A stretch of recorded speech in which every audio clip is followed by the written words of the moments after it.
All right, welcome back everyone. As I've mentioned in a previous video, I've been having some issues with a Land Rover, which I've built a few years back. It's been leaking antifreeze and such. Now, if you didn't watch the previous video, I'll quickly cut to some footage of the issue so that you can see it. So we're gonna do this again. Now look what happens when I let air into the system. Just need to get under here. Do you hear that? We have blown. Oh damn, antifreeze on my phone. Fuck it.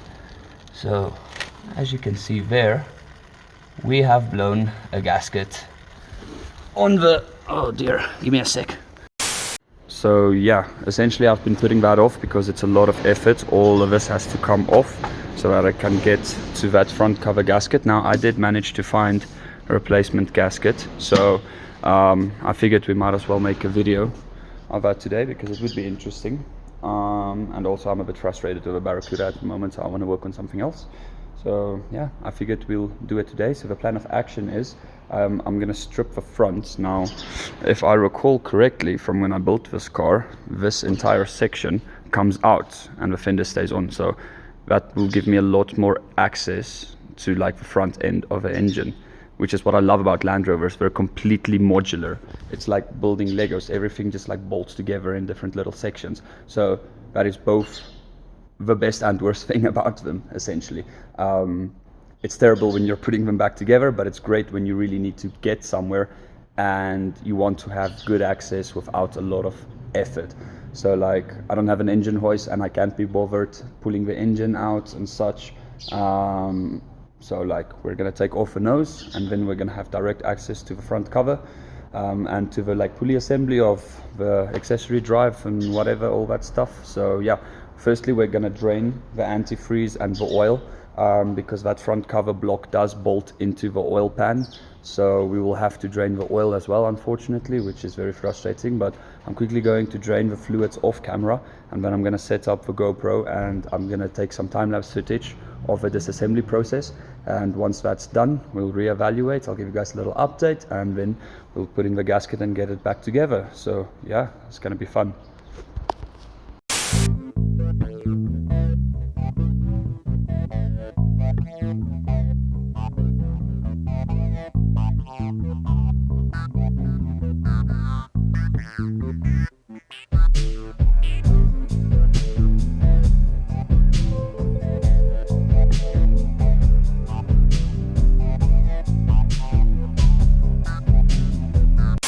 Right, so front cover's finally off. Let me show you where the gasket failed.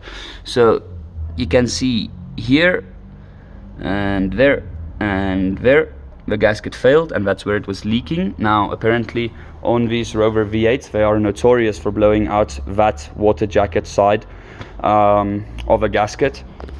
So it was a lot of effort to get to this point. As you saw from the time-lapse footage, there's a lot of other stuff that has to come off first. But overall it didn't take me too long. I think it took me like 2.5 hours maybe. I definitely took the right approach by removing the radiator and essentially the center section of the nose. That gave me a lot of access, and the rest of it was pretty trivial, just like unbolt some stuff and take it off.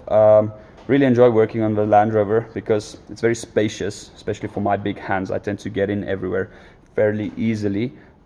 Just one thing that sucks a little bit is because the front cover bolts into the oil pan, when I took it off, it ripped my oil pan gasket. Now, I do have a front cover gasket, but I do not have a spare oil pan gasket, so I'll have to go find an oil pan gasket before I can put this back together. And also I want to buy some additional sealant because the quality of this gasket is worse than this one. So I really want to add some additional sealant onto it before I put this back together, just to make sure it doesn't leak again. Yeah, I don't think there's anything else I could tell you other than it's time to put it back together.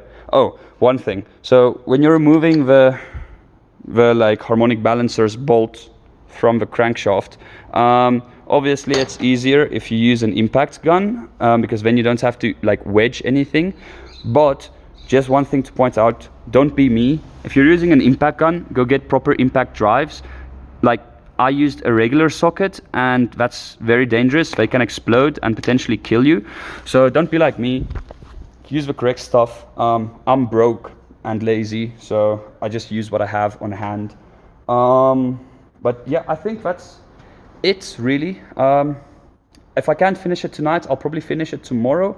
I have to go buy some oil and antifreeze anyways. I don't think I have enough on the shelf left for it. It takes like literally one entire jug of oil, and probably also another 5 or 8 liters ish of antifreeze.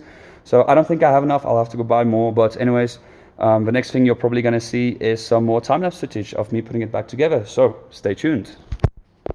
Okay, so it's the next day and I've managed to find an oil pan gasket.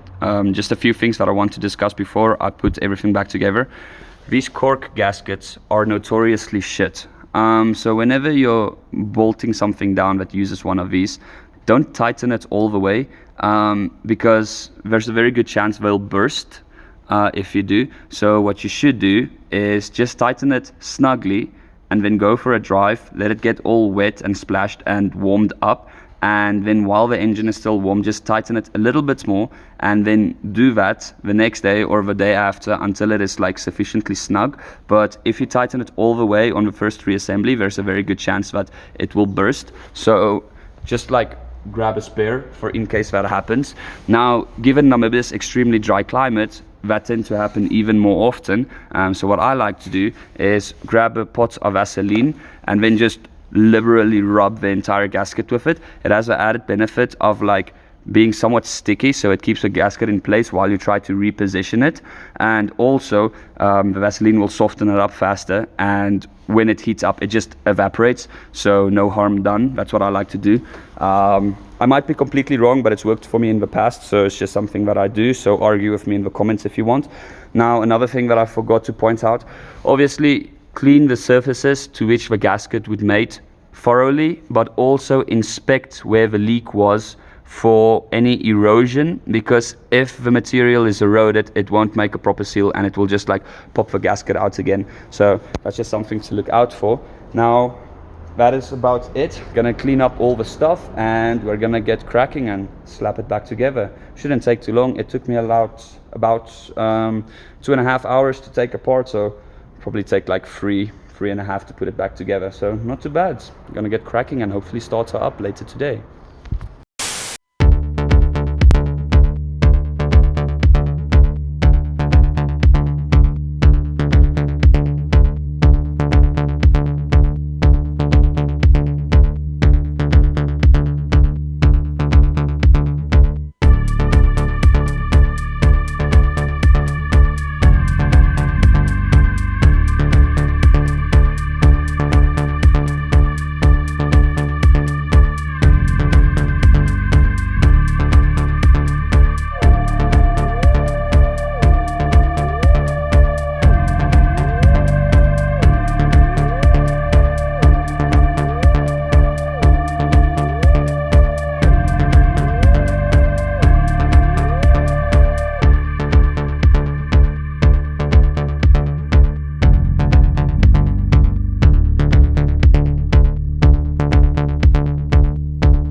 Okay, so just a quick tip.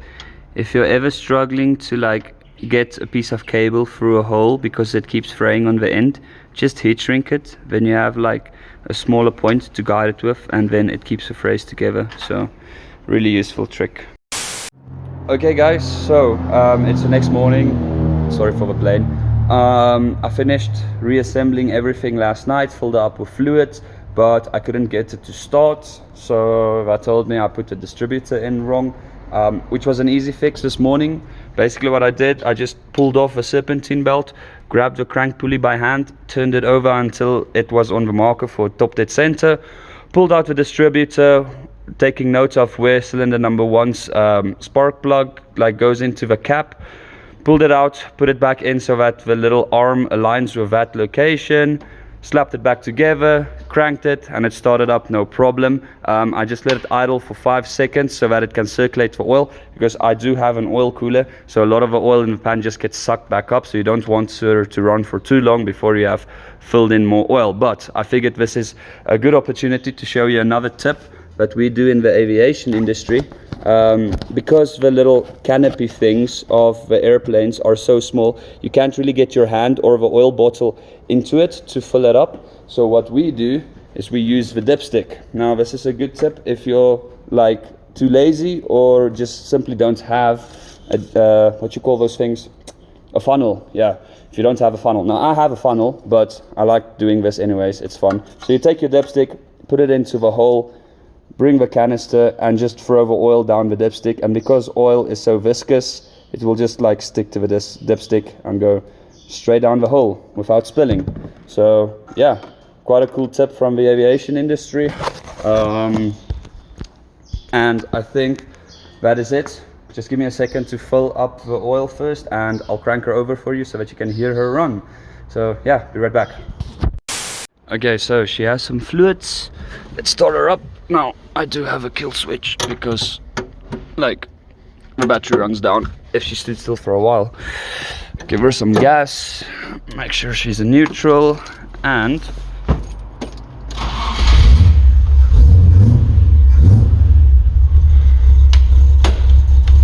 there we go. Purrs like a kitten. So yeah, I think that's it for this video. Just one thing I have to double check is the fan. I have a suspicion the fan's not working, but I'll fix that off camera. So let me know if you guys want to see a full feature of this car. Then I'll do that for you. Cool, stay tuned for the next video. Cheers.